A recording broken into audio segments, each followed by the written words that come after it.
Hello, everyone, and welcome back to the Father-Son Packers podcast, your source for Packers news, notes, and analysis. My name is Tommy, and I'm joined, as always, by my co-host, my dad, Matt. Dad, how you doing? Good.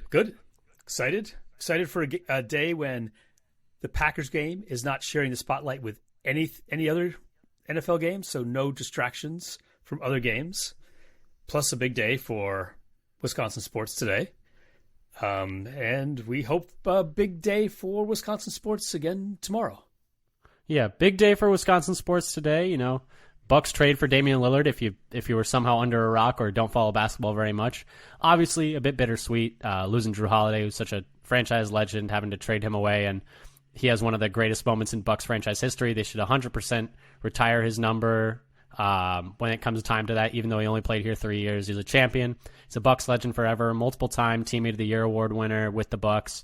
I love Jrue Holiday. I'm going to miss Jrue Holiday, but when a chance comes to add a player like Damian Lillard, you just got to do it. But, Dad, we are here to talk about Thursday Night Football tomorrow. Not basketball. We're here to talk football. And the Packers will be playing the Lions in Lambeau. We got everything you want to talk about here, which is why we're coming to you not on our usually scheduled day. We're coming to you Wednesday night, the day before the game. Packers-Lions in Lambeau. So much to talk about. But before we do, just wanted to pitch a couple of things. If you like what you hear here today, come give us a follow on Twitter at FatherSonPacker.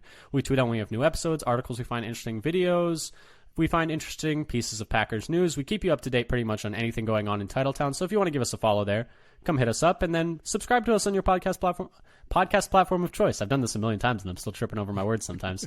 We are on Spotify, Apple Podcasts, Google Podcasts. We even put all our episodes out on YouTube. If you want to subscribe to us there, it would really help our numbers. We would really appreciate it.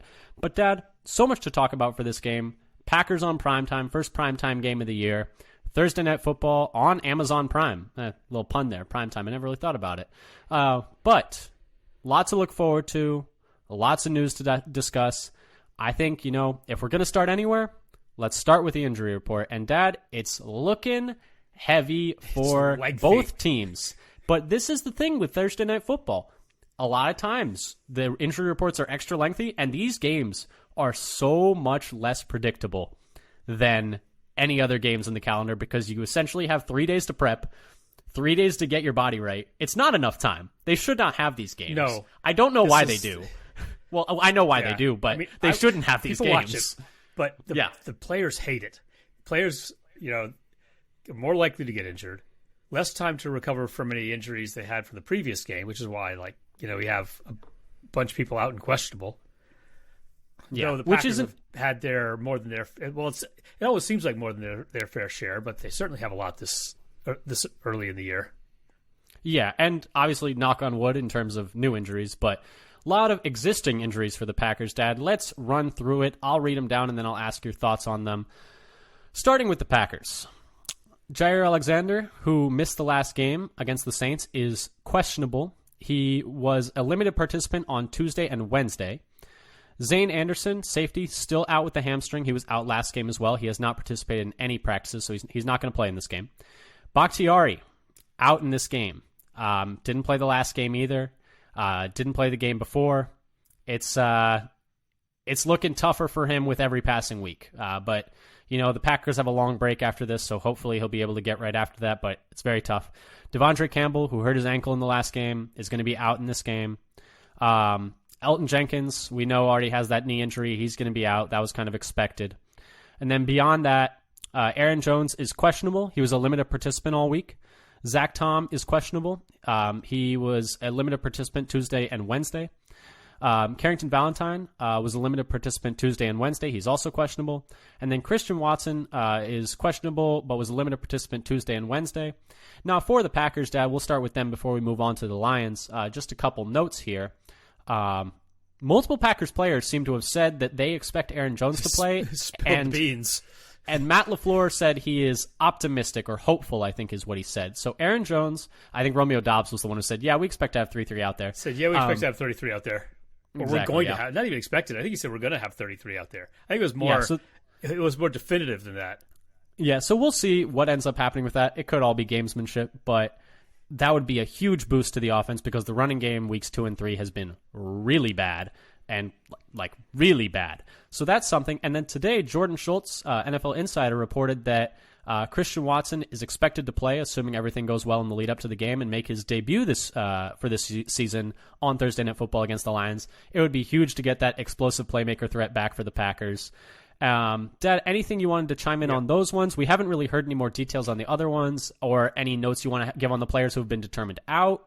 Floor's yours. So Watson had said it was the plan, and the Jordan Schultz tweet was just an hour ago, as we're doing our prep work for this podcast. It was interesting because Watson said it was the plan, and then Matt LaFleur essentially was like, well, he hasn't been cleared yet, so let's calm down. And then now we're seeing some behind-the-scenes reporting. Exactly. You can see LaFleur's doing damage control. Stop revealing everything. Don't reveal anything. Nobody say anything. Yeah. Don't you know we're never supposed to give any actual information in these interviews? Yep, just platitudes. Platitudes only, nothing more. We play one game at a time. We got a good ball club. We're just trying to go 1-0 every week. Club. Yeah, love the guys out there. Just love the effort they're giving. Those are the answers you're going to get. That's the script. Stick to the script. But anyway, Dad, any other notes on those other injuries? I think the ones that are, I think the Bakhtiari one's concerning at this point. The fact that he's missed 3 straight games now. And then we've got until Monday Night Football after this, and then the bye. Well, the thing is, the Packers only play after this game 1 game in the next 23 days. We're going to be a little bit starved for content. I'm not going to lie, but also it's going to be very good for a team. It's going to be very good for a team who's very banged up. This is a good year to have an early bye, the way it started with injuries. Yes, 100%. But for some of those other questionable players, at least for the players out, Campbell is supposedly not the same ankle that he hurt in preseason. Valentine did not tear his biceps. That's why he's questionable and could potentially play, according to LaFleur on Monday. Zach Tom, it seems like he may have hurt his knee in a slip on the last drive. Andy Herman, his first one, who I got attention drawn to when he mentioned it, and he stayed in for 3 snaps after that, for the rest of that drive until they scored, and then only missed the kneel down. So maybe there's a chance that he plays. There hasn't been much about Jair, but going from kind of increasing to limited for the last couple of practices, maybe there's a chance. The DNP doesn't mean anything. Estimate. It really means nothing. But the fact that he's limited the last 2 days. Yeah. The DNP Monday means absolutely nothing. If you didn't know, that was just an estimated. They don't have actual practice that day. It's like all above the networks, all like just looking at film and stuff. But they're required to give an injury report. Yeah, they're like, if we practiced, we don't think he would have practiced, but we don't know. So the only ones that matter are the ones later in the week. Yeah, and then the other thing about the Packers, well, let's talk about the Lions' injuries. So they're going to be missing. Well, they got one projected starting lineman who's out, right? That's Vaitai. Yeah, so Vaitai is not going to play. Starter, who is their starting right guard.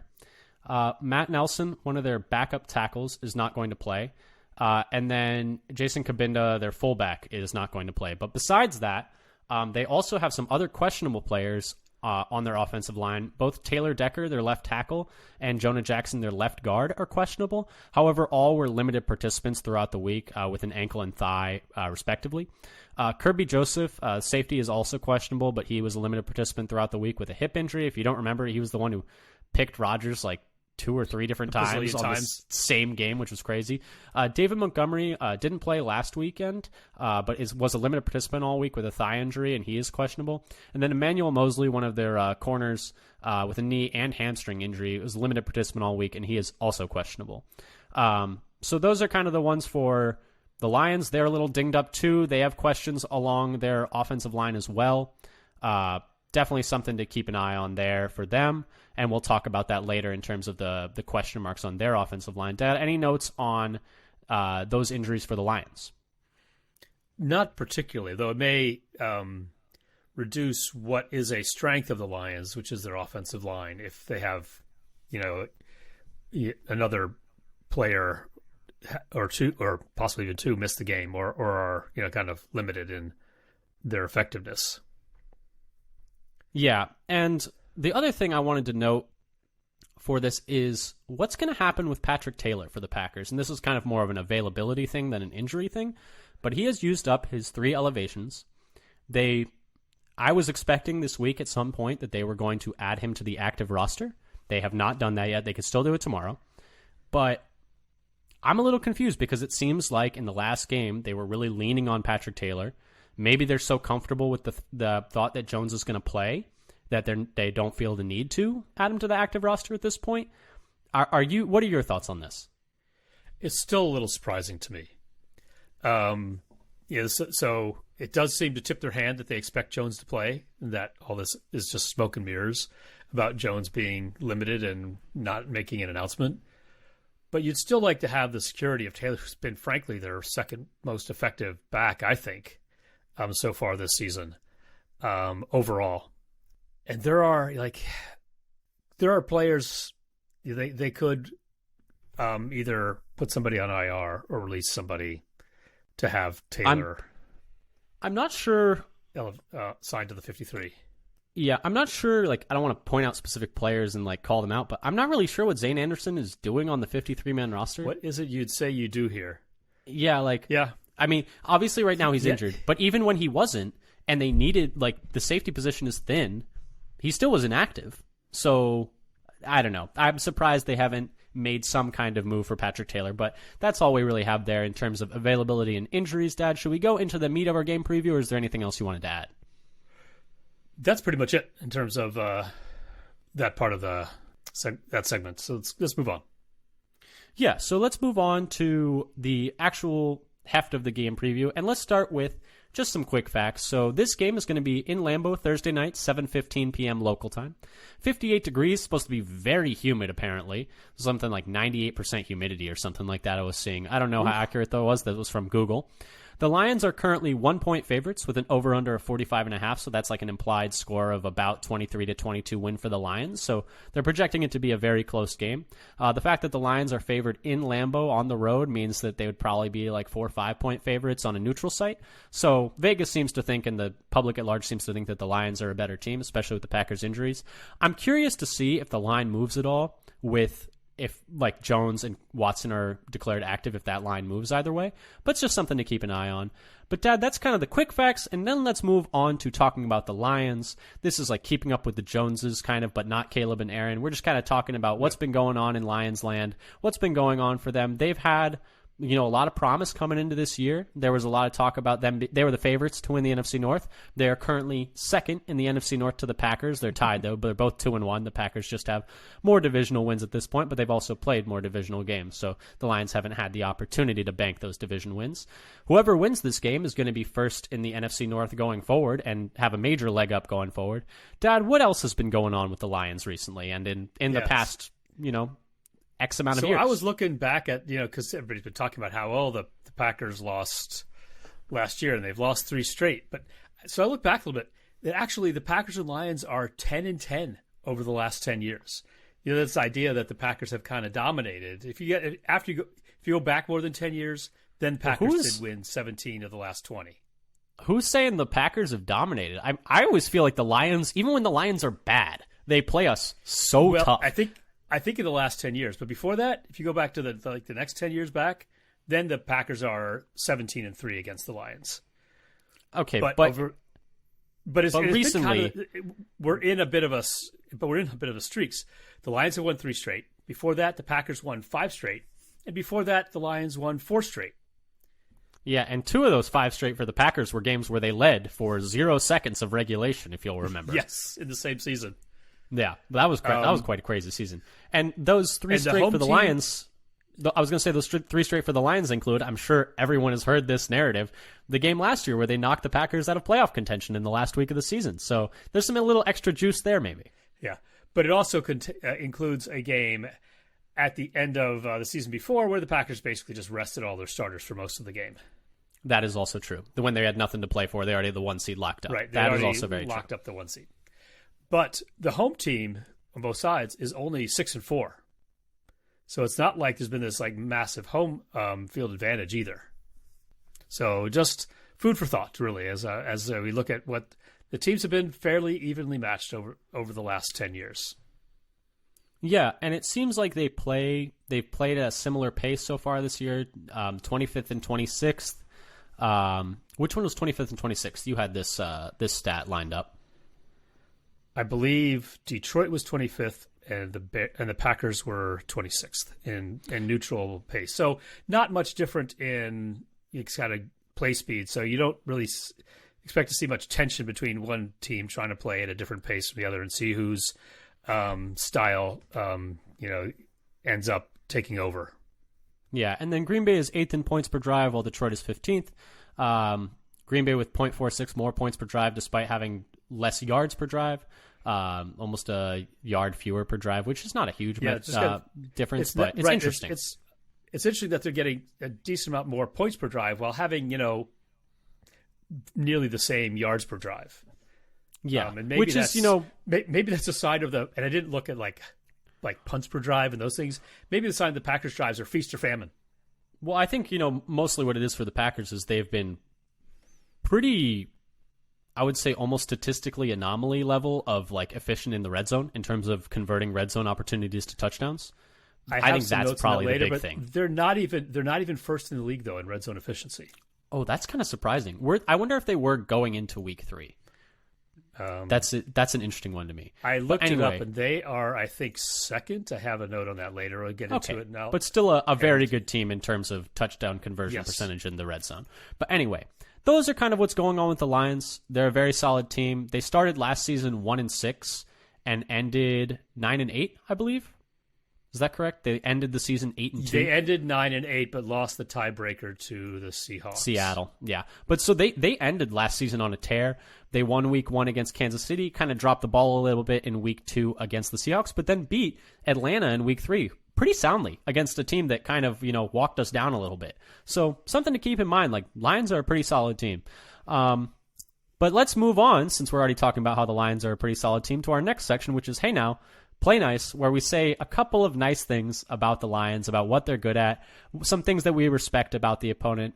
And, the Lions are a very solid team, Dad. Would you like to say the first good thing you have about the Lions? Sure. Let's see. I always have to search for where's my Play Nice? Is it there? Does it exist?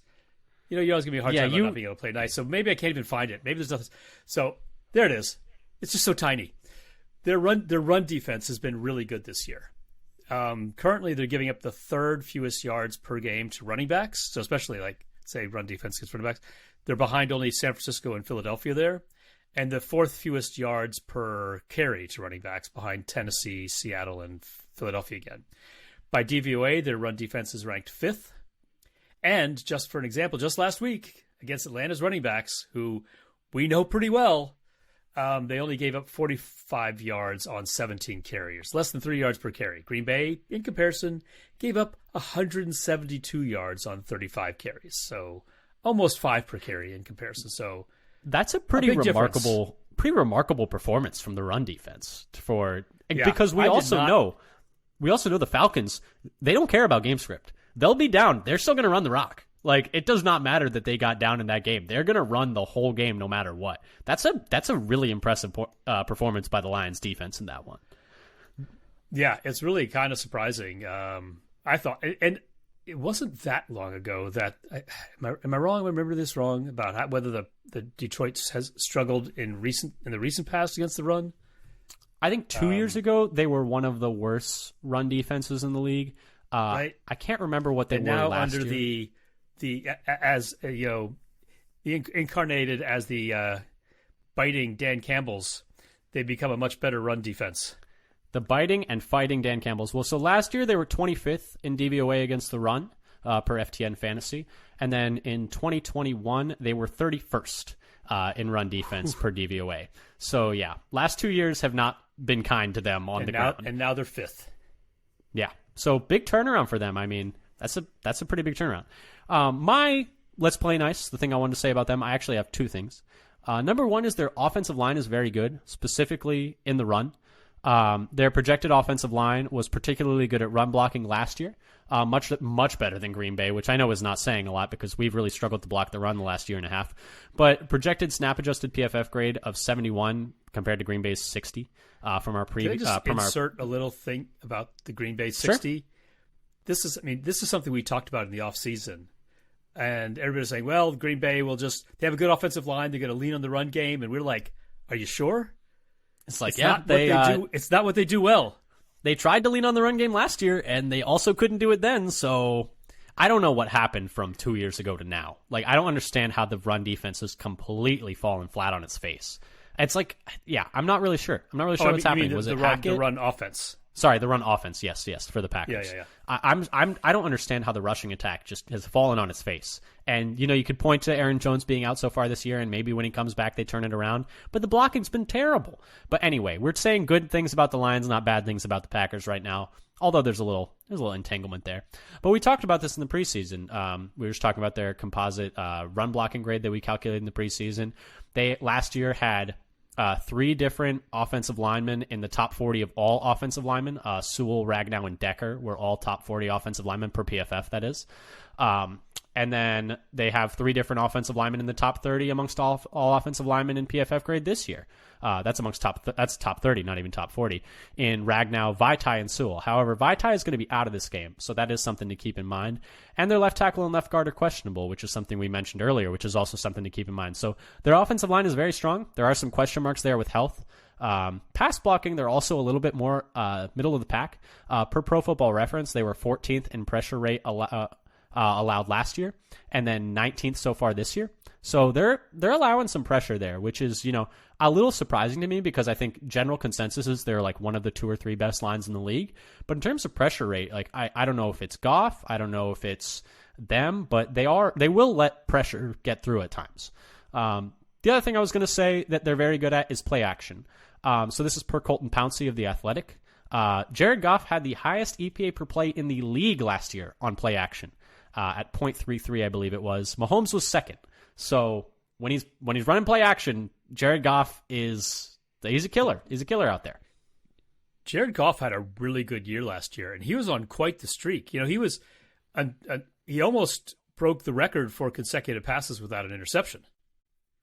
Which is crazy to think about, because 2 years ago, they were like, okay, we got to do something because Goff isn't it. And then last year, Ben Johnson, offensive coordinator, comes in, and I don't know if he's a wizard or something, but he turned Jared Goff all the way around. And I think people had kind of forgotten how it's good the wizard that Goff saved us. I know, right? I think people kind of forget how good Goff looked on the Rams at times.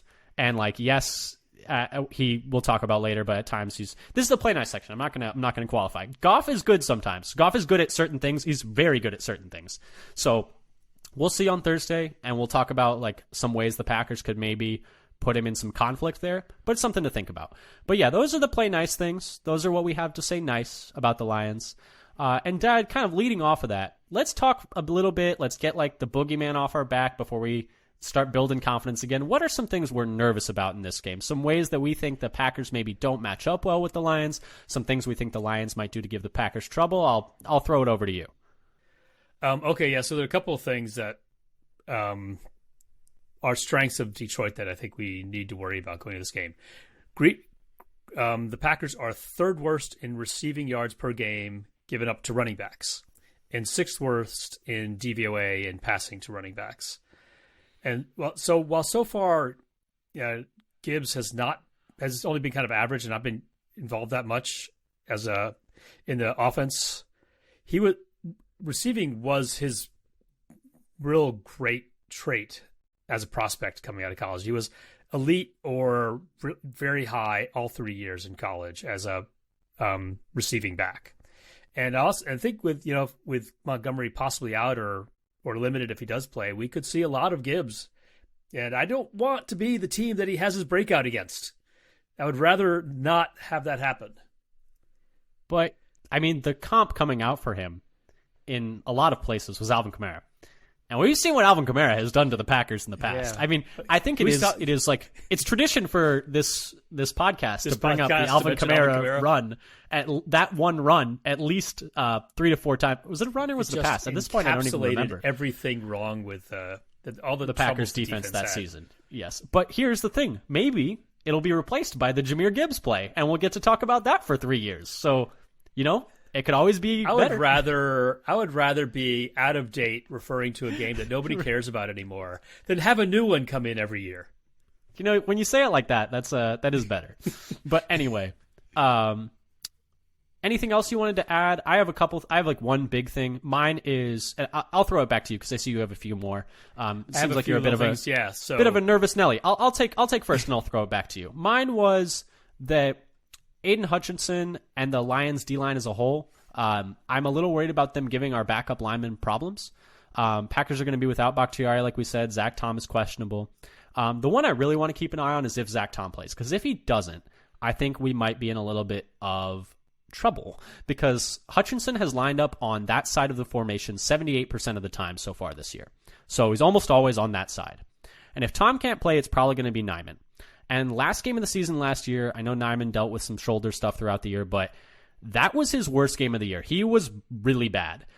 He allowed 3 pressures and 2 sacks per PFF. It was his lowest graded game of the year, and it was just very bad from him in that game. So that's something I'm keeping an eye on. Yeah. I'm also a little bit concerned. He got benched partway through that game for Tom as well. Yeah.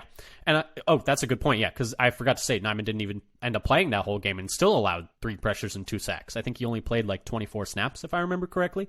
But yes, thank you for pointing that out. But yeah, not going to have anyone to bench him for this time if he struggles like that. So they're going to need him to play better than that. Caleb Jones, you're the next man up. Caleb Jones has never even played right tackle, I don't think, either, is the thing. Like, he's only exclusively left, so they have to move Walker over to right. I mean, it would be a whole big mess if they need Nyman to play well in this game, is what I'm saying, if Zach Tom can't play.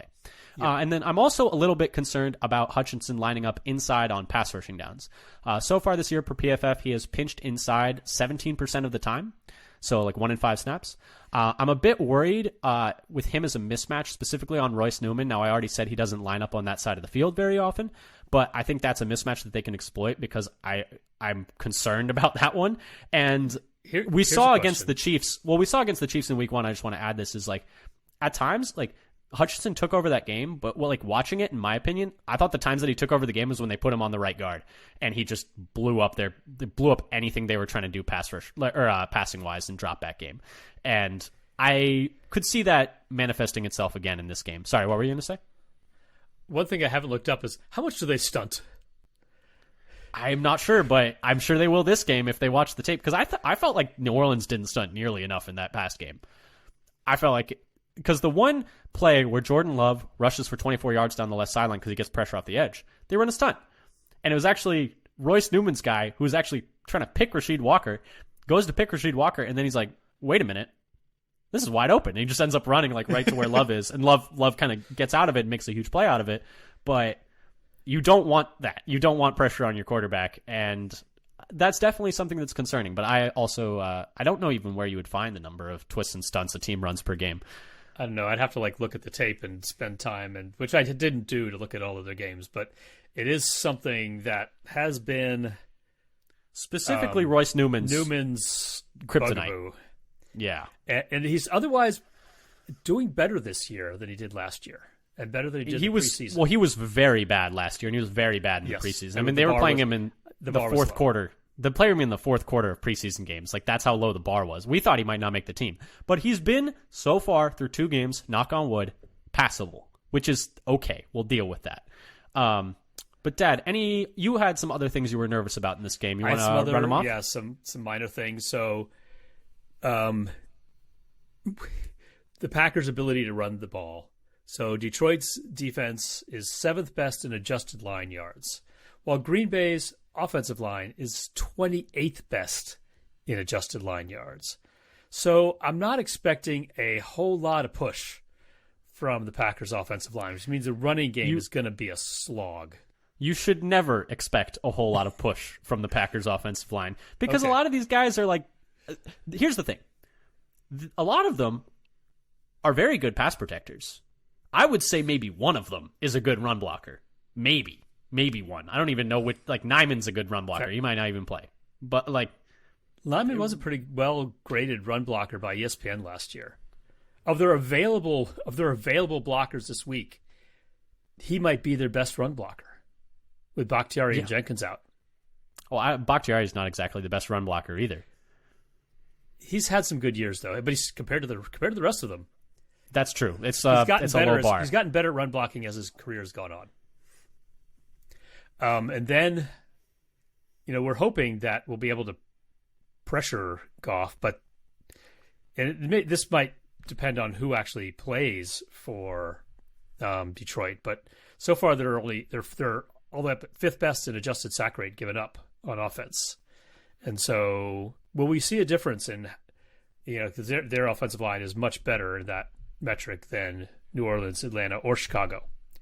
And so we see a difference in the Packers' ability to get to the quarterback. And the last thing I have is, and maybe I could put this somewhere else, but Sam Laporta. He's good. He was my number one tight end coming out of the class. Who we both liked a lot coming out of the draft. And Detroit picked him before the Packers came, but maybe the Packers would have gone with Musgrave anyway. But right now, as a rookie, he's leading the league in receiving yards by tight end with 186, and his sixth graded tight end for receiving grade, and fifth best overall. So actually, his pass pro has also been very good.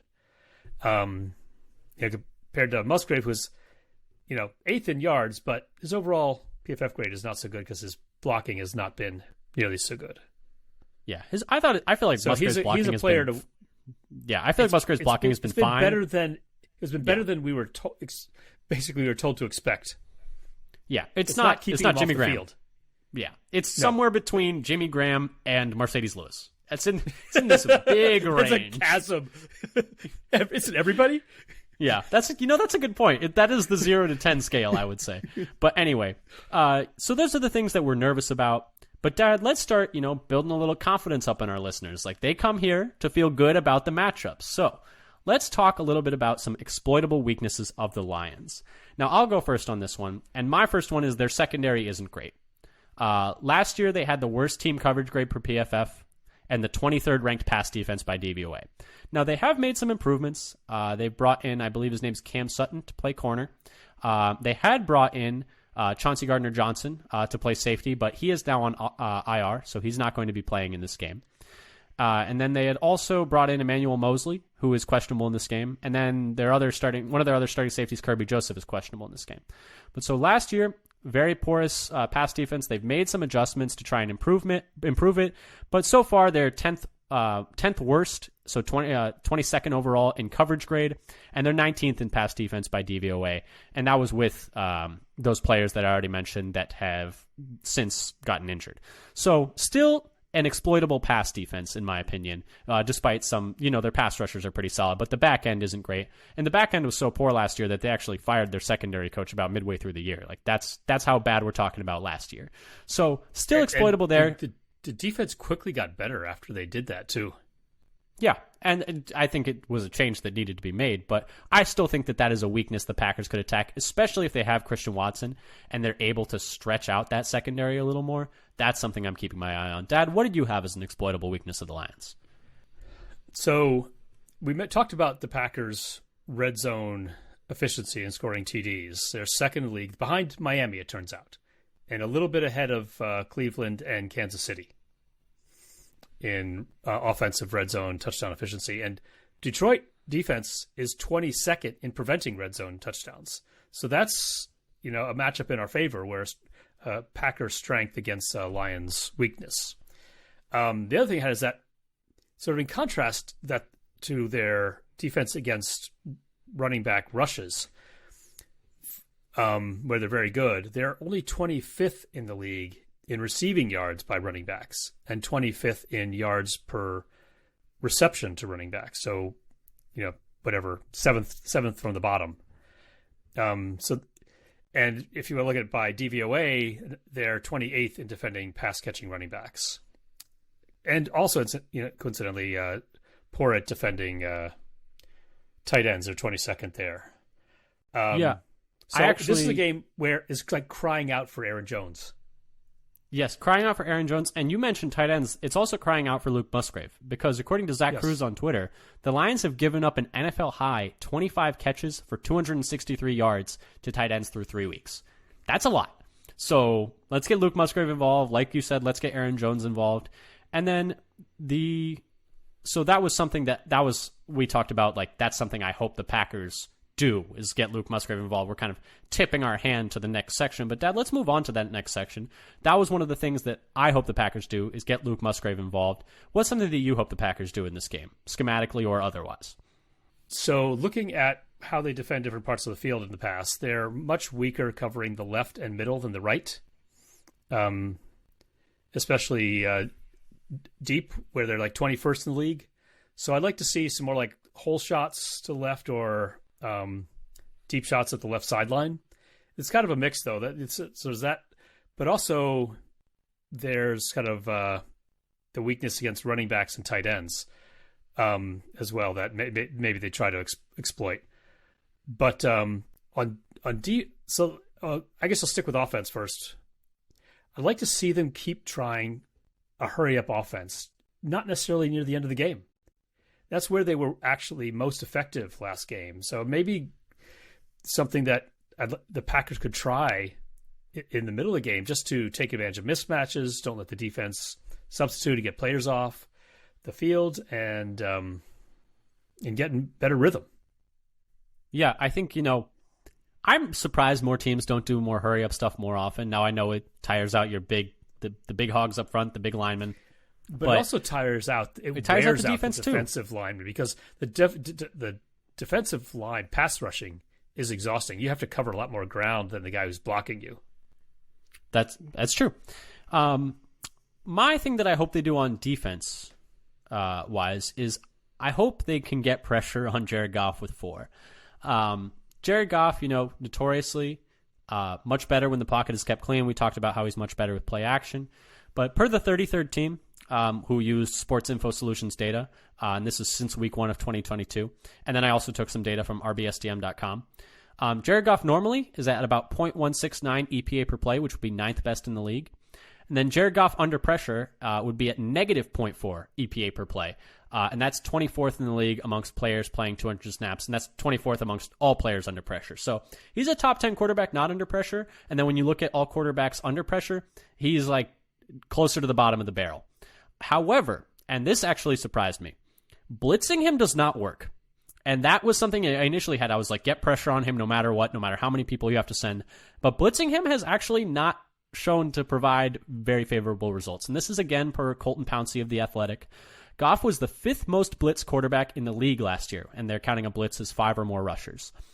But he had the 4th highest EPA per dropback on blitzes, behind only Mahomes, Tua, and Jimmy Garoppolo, surprisingly. But that was something that I was surprised to find. So you're going to have to find a way to get pressure on him with 4. And, we need another big game from Gary. We're going to need a little more from Preston Smith. I hope Lucas Van Ness has like a little more in him this game. I felt like last game they were not playing him very much, probably maybe because they're worried about the elbow. I know it's a short week, but hopefully they can give him some more snaps.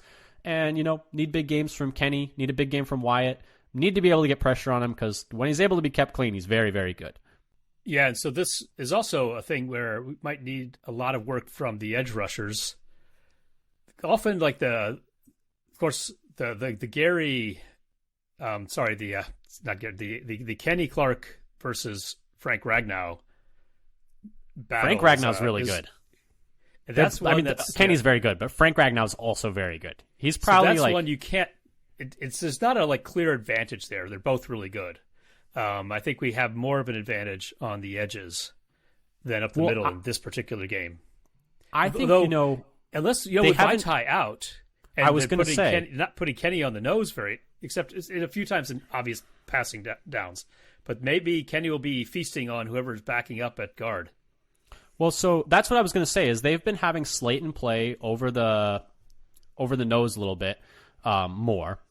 Their backup guard is listed as Graham Glasgow, who last year per PFF was, about an average guard. He played for Denver last year. So in terms of backup guards, he's actually one of the better ones in the league, I would say.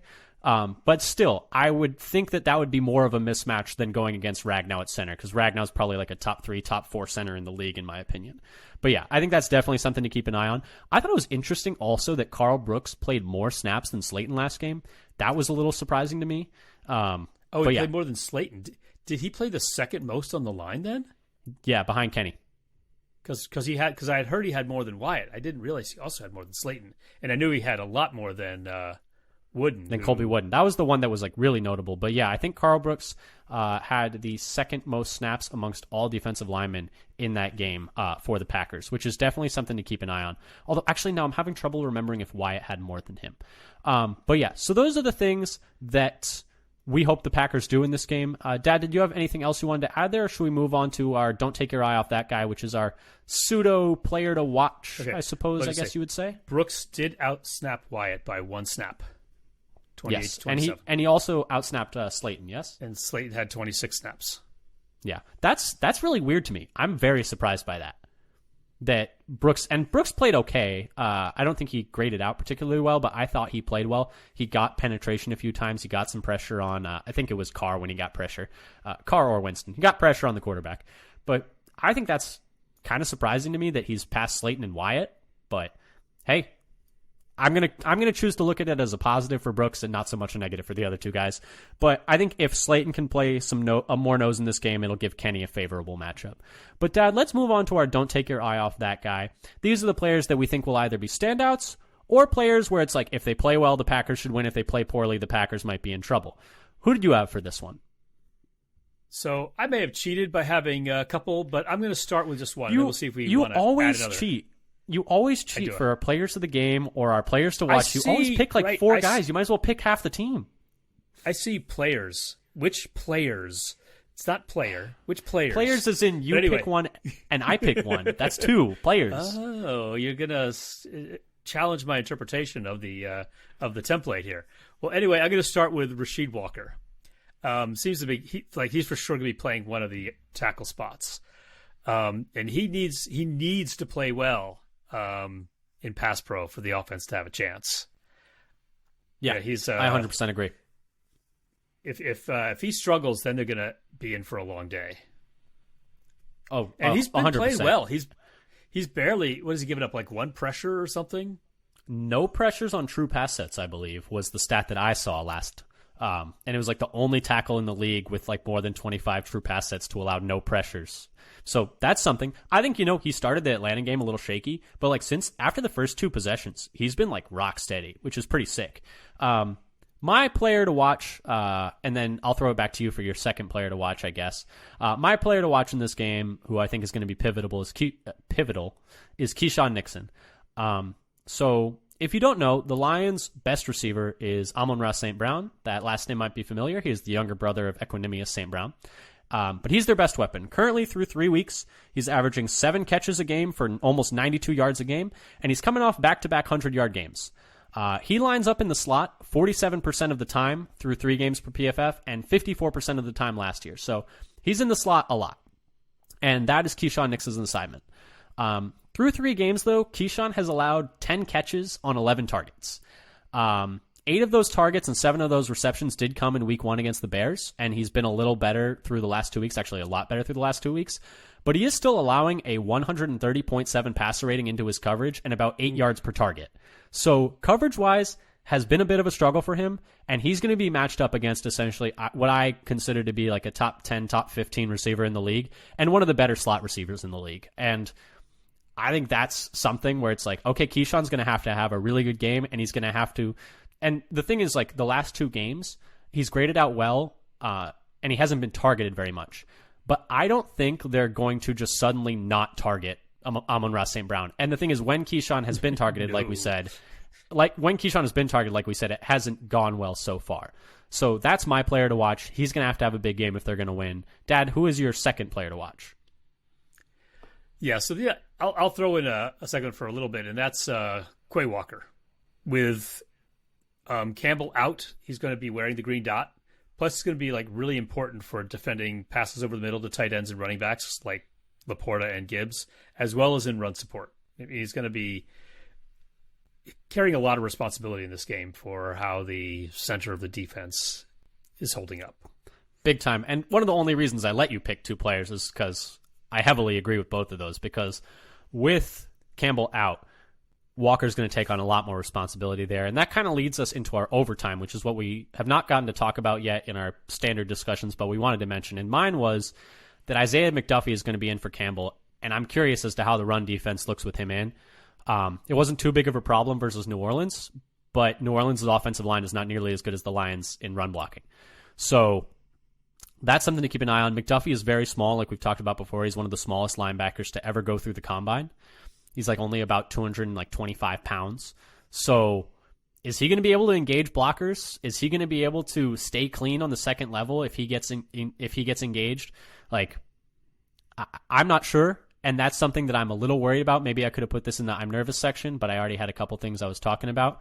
But that's something that's in like the back of my mind that we hadn't got a chance to touch on yet that I'm thinking about at least. And so for me, my little thing is, who's going to be playing outside corner in this game? So last week, Green Bay was basically down to their 5th preferred outside corner for the whole second half in Ballantyne. Shout out Corey Ballantyne, by the way. Like, yeah, he was working. He played okay. He played okay. And having to cover Chris Olave, and it had good coverage even when Olave made that last catch on the sideline. He was there.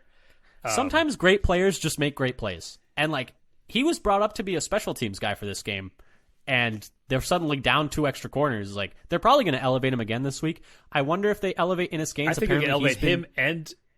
Well, apparently Gaines has been... Gaines before.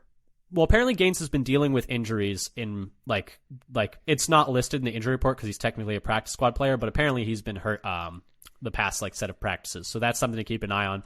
If he's up to the task, do they elevate him instead? They had been elevating Gaines. I think he has one more elevation left. They could. But with how Ballantyne played, I wouldn't be upset if they went with Ballantyne either. And if both Jair and Ballantyne can't go, they might elevate 2 corners. So that's something to keep an eye on there. It really gets kind of wild if neither Jair or Ballantyne can play, because then you might be elevating. I hadn't thought of Gaines. I was thinking to be elevating Ballantyne and Keandre Thomas. It's like, who are the corners there? Gaines was playing a lot of slot corner before in preseason, and they had elevated him the first 2 weeks, but I think mostly playing special teams. And so when Ballantyne was elevated last week, I didn't take that to mean anything about Jair, just because Ballantyne I felt was just taking Gaines' spot since Gaines couldn't go, and then he ended up playing half the game at what was it? At outside corner, left corner. It's outside corner. Very much shades of like Ladarius Gunter in 2016, where I was like, please no. Well, the thing is like Ladarius Gunter got absolutely toasted by Julio Jones, which of course he did, but the weeks prior, like, he put up really, really strong performances against, I believe it was Odell and Amari Cooper. So, like, I believe it was Amari Cooper. But it's like these practice squad cornerbacks, like, coming in and just doing what they can. So, and then he got roasted by Julio. So I'm hoping we don't get like wow, Corey Ballantyne's doing much better than I expected. And then immediately 240-yard game right down the middle. But, yeah, those are some things. He shouldn't be lined up on their best receiver much. No, that's the thing. Is their outside receivers are Josh Reynolds and I always forget the second one. It's Josh Reynolds, and I have their depth chart right here. Josh Reynolds and Marvin Jones Jr. is back for a second round with the Lions. So yeah, he should be lined up with... I would say Josh Reynolds is apparently not 100% healthy. He was questionable going into the last game, but he was active, played, had not a single target. Yeah, so the question is, was that decoy after having like 9 catches on 12 targets in the first 2 weeks, and then 0 targets. So if he's out there as a decoy, put Corey Ballantyne on him. If he's out there as a decoy, we'll just see what happens. But yeah, so those are our overtime things, Dad. But let's move on to the bottom line, and this is just simple as it gets, Dad. The Lions win if blank. What do you got here? That kind of ties into other things I said, like the Packers O-line can't hold up against the Detroit pass rush. If that happens, it's going to be a long day. Yeah, I agree. But mine was the Lions win if the Packers can't get pressure on Jared Goff. We've seen he'll pick you apart a little bit, especially in play action, if you can't get to him. So Gary, Preston, like we already said, the edges, the interior, you're going to have to beat your man, and you're going to have to get to Jared Goff and, see if you can make him make a few mistakes. But, Dad, the Packers win if blank. Yeah, so I was trying to figure out where to set this line. And some things, if I set it too high, it's too obvious. Like the Packers running back group has, from scrimmage, so not just rushing yards, 90 yards. That's a low rushing, bar. Receiving from what? That's a low That's bar. A low bar. That's a low bar. I don't know if they can clear it if Jones doesn't play. They were much worse than that. They have not cleared that every week this year. I believe it. I've watched the games. I can believe that. So I think if they get that, I think they'll win. Mine's kind of a cop-out. Mine is the Packers win if the Packers can get pressure on Jared Goff. I really just held your first answer up to you just held your first answer up to a mirror. I know, but I really do think it's as simple as that. I think, if you can get pressure on Jared Goff, you can force turnovers, you can kind of rattle him a little bit. We've seen that he's not as good under pressure. The statistics bear it out. Blitzing hasn't worked. The statistics bear that out. But if you can get home with 4, I think you can win this game. Dad, let's wrap it up here. Score prediction. What do you got? I've got the Packers winning at home 28-24. I think Jones is going to play. I think Watson's going to play. And I think the offense is going to be able to get some stuff done. Okay. I also have a Packers win. I have Packers 24, Lions 21. I think this is going to be a really close game. I'm talking like as close as last week, maybe even. I think it's going to be a fun one. It's going to be a Packers lead for precisely 0 seconds, but win the game. Hey, that's about as close as they could get. As long as it ends in a win, I'll take it. But yeah, so that's kind of what I'm thinking. I'm thinking, here's my question, just as we're wrapping up here, but I wanted to see what you thought. How many snaps do you think Watson plays? 20% of snaps, 10% of snaps, 30% of snaps? I don't think, even if he's active, even if he plays like we expect him to, and like the reporting has expected him to, I think he's definitely on a snap count, right? Yes, I think he's on a snap count. I would guess he's not going to play more than 30, 40. Yeah, I think that's fair to say. But anyway, this has been our preview for the Packers Thursday night matchup against the Detroit Lions in Lambeau. Very excited to watch this one on primetime with the Prime Vision, which is really sick. That's going to be extra fun to be able to watch like my own team from like the overhead view. That's sick to me. If you like what you hear here today, come give us a follow on Twitter at FatherSonPacker. We tweet when we have new episodes out, articles we find interesting, videos we find interesting, etc., etc., etc. One-stop shopping for any news Titletown. And come subscribe to us on your podcast platform of choice, whether that's Spotify, Google, Apple. We even put all our episodes out on YouTube, and if you subscribe to us there, it would really help our numbers. Thank you again for listening. We're hoping to be giving you a post-game pod after this one, after hopefully a Packers win. And until then, until next time, go Pack Go. Go Pack Go.